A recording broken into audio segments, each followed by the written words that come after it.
Hi Didi. Hi Dada, how are you? I am fine. What's about you? I am fine. What are you doing, Didi? I am making Chhatrapati Shivaji Maharaj fort. Wow. Do you want to? Yes. Let's.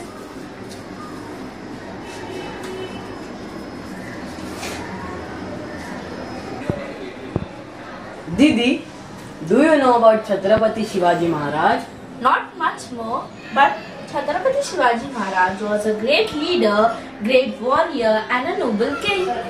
He is still inspiring us.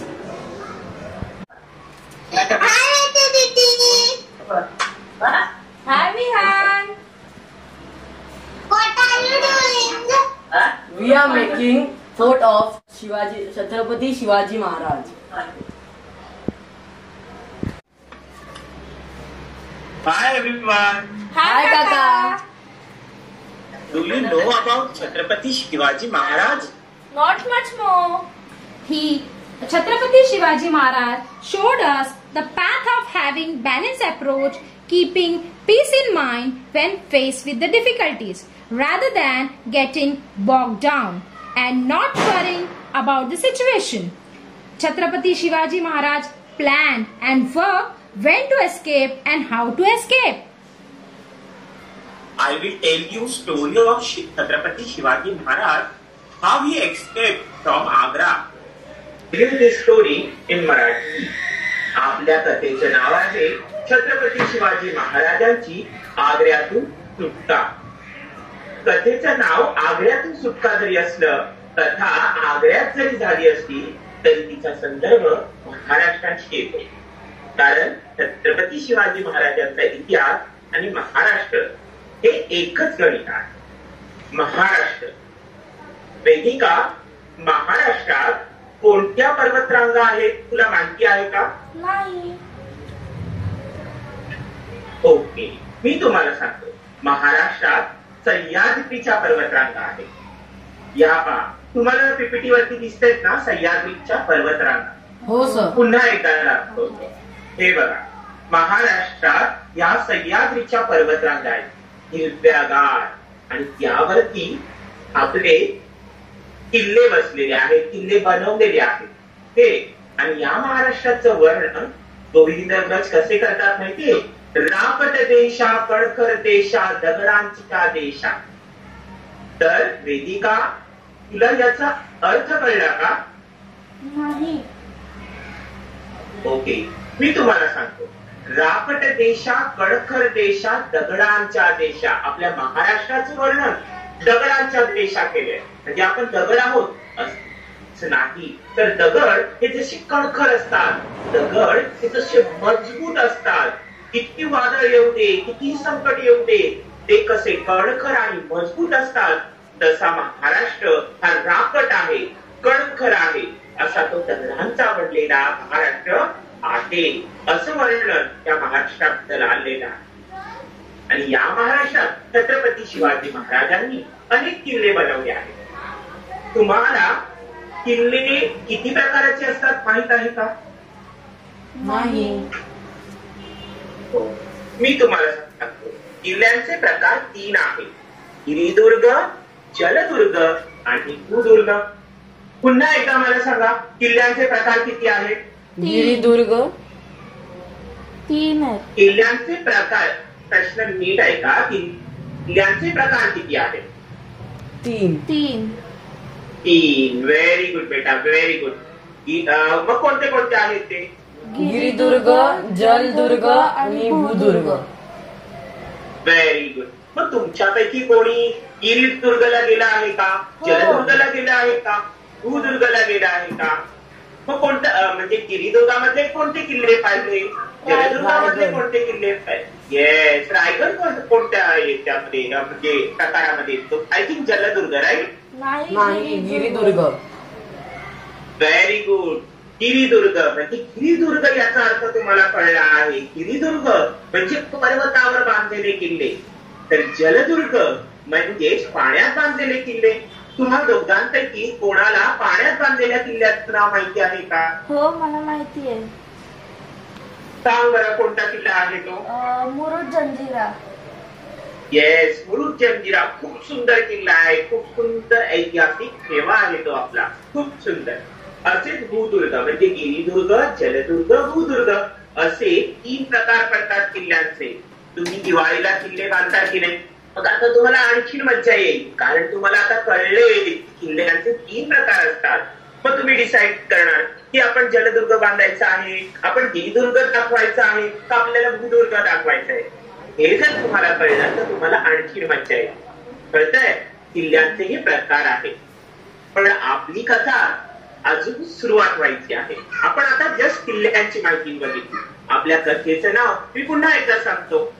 Chhatrapati Shivaji महाराजांची आग्र्यातून सुटका. अच्छा, सुटका जरी आग्र्यातून असेल तरी ही कथा आग्र्यात जरी घडली असेल तरी तिचा संदर्भ महाराष्ट्राशी येतो. कारण छत्रपती शिवाजी महाराज आग्र्यात कसे गेले बरं, हा प्रश्न तुम्हाला दोघांना पडला असेल. पडला की नाही हा प्रश्न तुम्हाला? हो सर. येस, एकदम परफेक्ट. की छत्रपती शिवाजी महाराज आग्र्यात कसे गेले तर त्याची कथा मुघल सरदार, मुघलांचे जे सरदार आहे मिर्झा राजे जयसिंग, ओके, त्यांच्यापासून सुरुवात होते. कारण मुघलांनी त्यांना आपल्या स्वराज्यावर चाल करून येण्यासाठी पाठवलं होतं, म्हणजेच हल्ला करण्यासाठी पाठवलं होतं. बरोबर आहे की नाही? तर जयसिंग राजे मिर्झा जेव्हा महाराष्ट्रात आले तेव्हा त्यांनी म्हणजे त्यांच्याकडे खूप सैन्य होतं आणि त्यांनी पुरंदर नावाचा जो किल्ला आहे, माझा आवाज क्लिअर येतोय तुम्हाला? पुरंदर नावाचा किल्ला आहे ना, त्याला वेढा घातला. अच्छा, वेढा घातला म्हणजे काय, तुम्हाला आयडिया आहे का? वेढा घातला म्हणजे काय केलं? नाही. ओके, चला मी तुम्हाला सांगतो. वेढा घातला म्हणजेच ना, त्या किल्ल्याच्या चारही बाजूला जयसिंगराजांनी आपले सैन्य ठेवले, म्हणजे वरून कोणी आलं तर त्याच्यावरती हल्ला केला जाईल. म्हणजे किल्ल्यातली माणसं बाहेर जाऊ शकत नव्हती. बरोबर आहे ना? तर असा तह खूप दिवस झाला.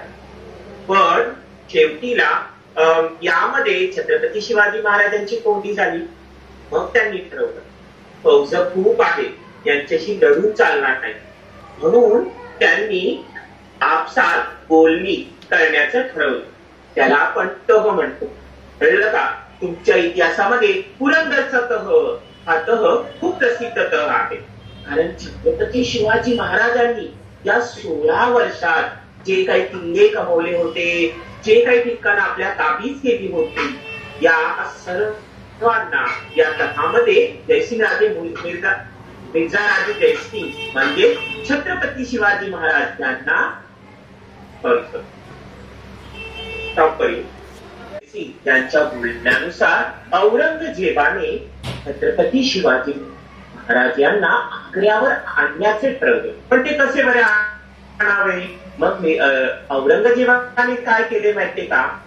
वाढदिवसानिमित्त त्यांना आग्र्याला येण्याचे आमंत्रण पाठवले. आणि त्यामुळे छत्रपती शिवाजी महाराज, बाळ शंभूराजे आणि त्यांचे विश्वासाचे काही सरदार यांना घेऊन छत्रपती शिवाजी महाराज आग्र्याला गेले. आता आग्र्याला एका सभेमध्ये सर्व राजे आपल्या हुद्द्यानुसार बसले होते. ओके, म्हणजे जो त्यांचा मान आहे त्यानुसार बसले होते. परंतु छत्रपती शिवाजी महाराजांना मागच्या बाजूला बसवण्यात आले. तेव्हा छत्रपती शिवाजी महाराजांनी मी एक राजा आहे आणि मला राजासारखीच वागणूक केली पाहिजे असे औरंगजेबाला जाब विचारला की माझ्या बरोबर असं का वागलं गेलं नाहीये. त्याचा राग येऊन औरंगजेबाने छत्रपती शिवाजी महाराजांना नजर कैदेत ठेवलं. म्हणजे इथं खाण्यात नाही ठेवलं, त्यालाच ठेवलं. पण त्यांना महालाच्या बाहेर जाता येणार नाही. छत्रपती शिवाजी महाराजांना महालाच्या बाहेर जाता येणार नाही. महालाच्या बाहेर मुघलांचे सैन्य होते, तर बाहेर अजिबातच जाता येणार नव्हते. मग इथून सुटका कशी बरी करावी? म्हणून छत्रपती शिवाजी महाराजांनी एक युक्ती होती. त्यांनी औरंगजेबास सांगितले की मला बरे वाटत नाही, तो म्हणून लोकांचा मला आशीर्वाद मिळावा, मला लवकर बरं वाटत. म्हणून मला खूप सारी मिठाई लोकांना द्यायची आहे. औरंगजेब त्यासाठी तयार झाला. बरं का वेदिका, औरंगजेब त्यासाठी तयार झाला आणि मोठमोठाले पेटारे मिठाईने भरलेले छत्रपती शिवाजी महाराजांच्या महालात येऊ लागले. छत्रपती शिवाजी महाराज त्याच्यावर हात ठेवत असे आणि मग ते पेटारे असे उचलून, तुम्हाला माहिती असे उचलले जायचे. पालखी कशी उचलली जाते तसे खांद्यावर इतके मोठे पेटारे असायचे, तसे खांद्यावर उचलून मग त्यांना गावाच्या बाहेर म्हणजे त्या महालाच्या बाहेर नेऊन गावात वाटले जाईल. कळलंय का वेदिका, ईशान इथपर्यंत? हो काका. मग तुम्ही म्हणाल की मिठाई देऊन कशी बरी सुटका होता रे, बरोबर आहे की नाही? त्याच्या मागे छत्रपती शिवाजी महाराजांची एक योजना होती. कारण की ना ही मिठाई जेव्हा बाहेर जायची ना, हे पेठारे जेव्हा बाहेर जायचे ना, तेव्हा मुघल सैनिक ते तपासत असे. असे खूप दिवस झाले.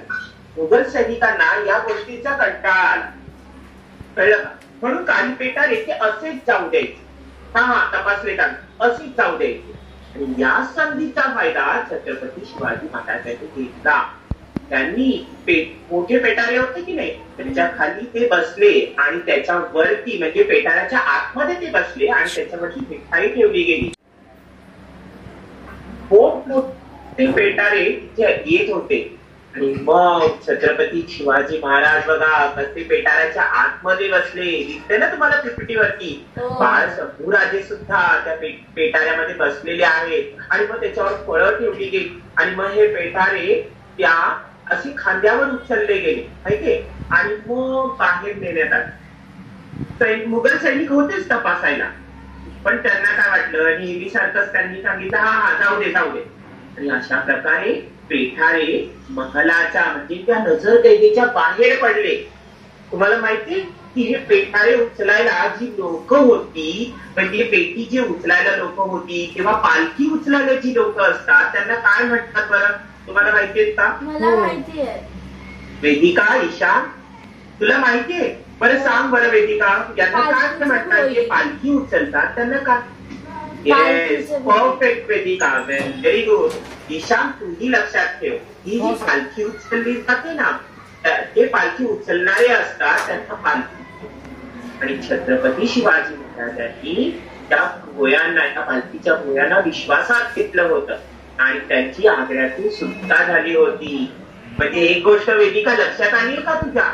छत्रपती शिवाजी महाराजांची आग्र्यातून सुटका होण्यासाठी आपल्या पालखीच्या भोयांचा कडकड राखड असा मजबूत खांदा शिवाजी महाराजांना लाभला होता आणि हे त्यांचं सौभाग्य होतं. बरोबर ना वेदिका? हो काका. येस.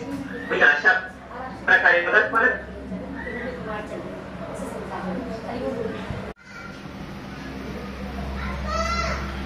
बरं हा वेदिका आणि ईशान तुम्हाला पीपीटी वरती चित्र दिसतंय ना, बघा छत्रपती शिवाजी महाराज पालखीत बसले आणि ही पालखी वाहणारे लोक दिसतात ना, त्यांना पालखीचे भोई म्हणतात.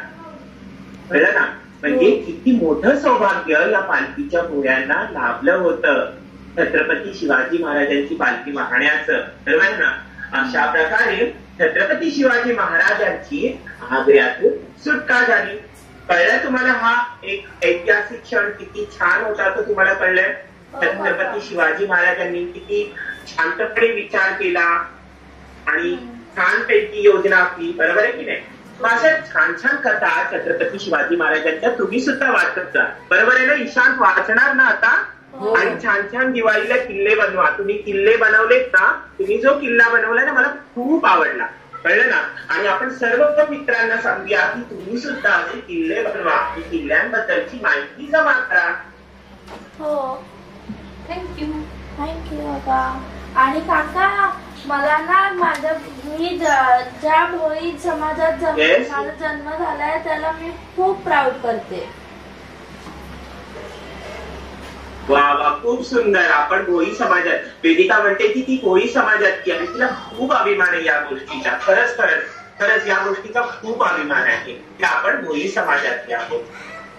आणि छान छान किल्ले असेच तुम्ही बनवत राहा आणि छान छान कथा छत्रपती शिवाजी महाराजांच्या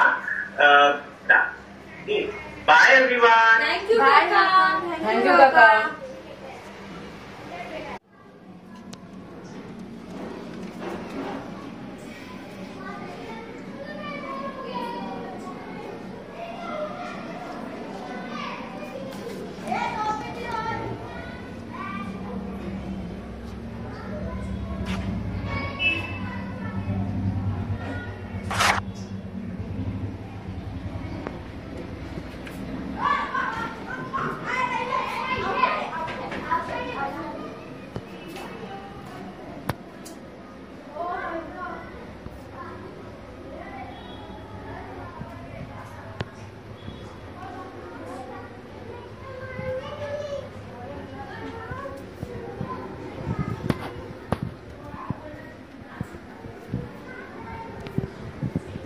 जर आम्ही बनवलेला किल्ला आणि काकांनी सांगितलेली गोष्ट तुम्हाला आवडली असेल तर लाईक करा जास्तीत जास्त शेअर करा. आणि मी राजकाचा भोई या युट्यूब चॅनलला सबस्क्राईब करायला विसरू नका.